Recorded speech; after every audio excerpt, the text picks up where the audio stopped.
দর্শক আমরা আছি এই মুহূর্তে লাখাই চিকনপুর ব্রিজে, আর এখানে গুগলি খেলবো ছোট্ট বাবুর সাথে। আর ওর বুকে দেখতেছেন দুইটা মাইক্রোফোন দিছে, এই দুইটা মাইক্রোফোন কে দিছেন? একটা আপনি একটা দিছেন, আরেকটা কে দিছে? আরেকটা আপনি দিছেন।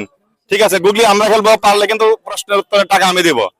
এই বাচ্চা যদি উত্তর দিতে পারে তাহলে আমি দিব না, উনি দিবে 100 আর আপনি দিবেন 100। ঠিক আছে, যেহেতু আপনারা এই মাইক্রোফোন লাগাইছেন। ছোট ভাই তোমাকে বলতে হবে সেম প্রশ্ন, কোন জিনিস মেয়েদের সামনে থাকে আর গরুর পিছনে থাকে? তুমি এটা শুনে আসছো যে ভাই আমাদের বলেন, আমি উত্তর দিব। বলো। ইয়া। শক্তি। কি শক্তি।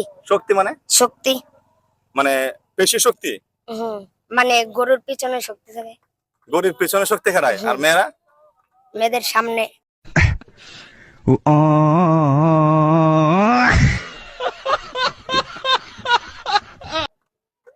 কেমনে আমি বুঝছি না ভাই, আপনারা বুঝে থাকলে কমেন্ট করেন।